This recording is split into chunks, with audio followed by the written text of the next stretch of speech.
अस्सलाम वालेकुम वरहमतुल्लाहि वबरकातुहू। इत्तेहाद न्यूज़ में आप सभी का खैर मकदम। आखिर जहालत है क्या? कभी कभी पढ़ा लिखा इंसान भी जाहिल बन जाता है और इसका एहसास हमें बार बार मुख्तलिफ वारदातों हादसों के जरिए पेश भी होता रहता है। हमारे अतराफ में भी हम कई बार देखते हैं। बेलगाम से करीब गोवा के उस गाँव में अमायरा अनवारी जो महज 4 साल की छोटी बच्ची का कत्ल इसी जहालत में उसके पड़ोसियों की जानिब से रहने वाले बाबा साहब अलार और पूजा अलार ने मिलकर अंजाम दिया। खैर, पहले लापता की शिकायत दर्ज की गई। पुलिस ने अमायरा की तलाश जारी की।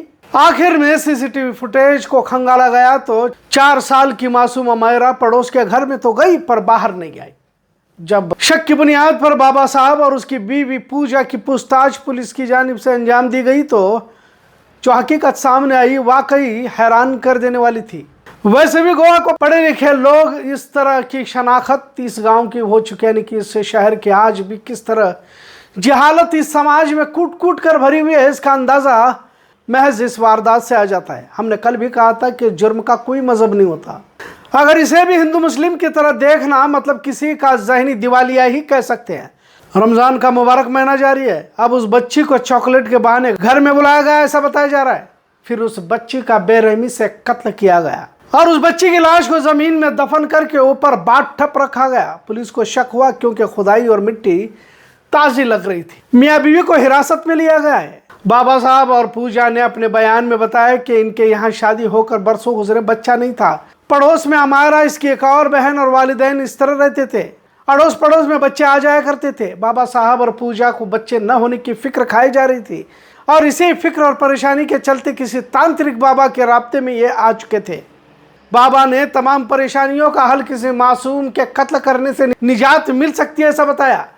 अब कहानी तो इस तरह की ही बताई जा रही है। अब तांत्रिक बाबा के कहने पर अमायरा को घर में बुलाकर इसे जान से मार दिया गया और फिर उसे जमीन में दफन भी कर दिया गया। बहरहाल इस खबर पर हो सकता है कुछ और दिन तबसर बहस किए जाएंगे। फिर एक और वारदात को पेश आने तक हम अपने दिगर मसरूफियात में खो जाएंगे और इस पिछली वारदात को भूल जाएंगे। समाज में जहालत की बढ़ती नहुसत का इलाज लेकिन तलाशने की किसी को जरूरत महसूस नहीं होती। वक्ती तौर पर तो हम मातम करने के बाद उसी नहज पर जिंदगी गुजारते रहते हैं। अब जब माशरा इतना पढ़ा लिखा कहा जा रहा है, जदीदियत की रफ्तार ने मौजूदा दौर में कई रस्म रिवाज, जादू टोना टोटका को कहीं तो पीछे छोड़ दिया होगा ऐसा लग रहा था। पर क्या आज भी इंसान जहालत के अंधेरे में भटक रहा है? क्या किसी को इस तरह औलाद मिल सकती है? किसी माँ की गोद को उजाड़ कर सिर्फ सोचने से ही एक तरह की घिन आ जाती है कि किस दौर में आज भी हम लोग जी रहे हैं, किस तरह का माशरा हमारे अतराफ में है।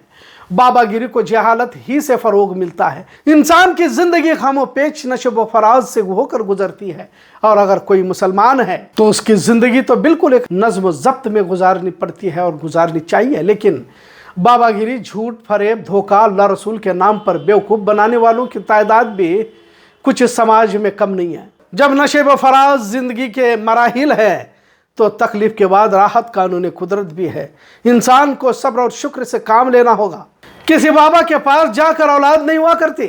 औलाद का देने वाला भी अल्लाह ही है और उसी की जानिब से दिया जाता है। पर मन्नतें किसी और के दरबार में जाकर मांगने से इस तरह औलादें नहीं हुआ करती। परेशानियां इंसान की जिंदगी का हिस्सा है। अगर कुछ अच्छा होता है तो इंसान उसका सेहरा अपनी सर बांध लेता है। अपनी मेहनत और अपनी चालाकी से हुआ और कुछ हालात बदल जाते हैं या बुरा वक्त आ जाता है तो परेशान होकर दर दर की ठोकरें खाते घूमना और इस तरह के लोग ही फिर बाबागिरी को बढ़ावा देते हैं। अब तो इंसान को सब्र ही नहीं, फौरन किसी बाबा का पता तलाश कर अपने साथ अपनी औरतों को भी वहां पेश करता है। खैर, जब भी बात इस तरह मासूम बच्चों के कत्ल की पेश आती है, यह समाज जागने का नाटक करता है। आवाजें उठती हैं। मामला बहुत ज्यादा संजीदा हो तो एक आधा एहतजाज भी हो जाता है, पर इन तमाम की जड़ों तक हम नहीं पहुंच पाते क्योंकि कहीं तो इस तरह की गलत सोच और फिक्र जहनियत का हम भी हिस्सा रहते हैं। आज भी सड़कों के दरमियान चौराहे पर उतारे देखने को मिलते हैं। कुछ चीजें फेंकी हुई रहती है। कुछ लोग मकानात की सिमत दीवारों को यहाँ वहां करना और अक्सर गैरों में तो मुहूर्त और शकुन अपशकुन भी देखा जाता है। कुछ ढोंगी बाबा अपने हिसाब से सही गलत का हिसाब बता देते हैं। जाहिर है इसी को अंधी तकलीद कहा जाता है। तमाम जहनों का मालिक, तमाम जहानों का मालिक तो खुदा पाक है और हर चीज पर कुदरत रखने वाला है। जितना हम हकीकत से करीब होते जाएंगे फर्जी बाबाओं का कारोबार खत्म होता जाएगा। यकीनन जिन्नात और मुवक्किल हैं पर इसके लिए हकीकी माहिरीन भी होना जरूरी है। बिला वजह जो भी उठ बैठ कर अपने आप को बाबा कहलवाने लगे तो इस तरह मासूम बच्चियों की जिंदगियां खत्म होने लगती है। औलाद की क्या कीमत है यकीनन बे औलाद समझता है, पर जब औलाद भी अल्लाह ही की देन है। मौजूदा दौर में जिस तरह नौजवान नस्ल मुख्तलिफ नशा और गलत आदतों के आदी हो रहा है, जिससे आज के लड़का लड़कियां बच्चे पैदा करने में नाकाम होती नजर आ रही हैं, पर जब इंसान ईमान पर कायम रहता है तो तमाम मुश्किलात में भी इत्मीनान की जिंदगी जी सकता है। हर हाल में खुश रहना और मामले को अल्लाह पर छोड़ने वाला कितनी भी मुश्किल आए खुश रहता है। और कुछ लोगों को बहुत कुछ हासिल होने के बावजूद भी खुश नहीं रहते, वही लोग दीन से दूर रहते हैं। और तब जाकर किसी जुर्म के दरवाजे पर दस्तक दी जाती है। किसी नकली बाबा के इशारे पर अब एक बच्ची का कत्ल हुआ, मियाँ भी जेल में गए, अमायरा के वालिदैन बच्ची को खोकर मातम में है।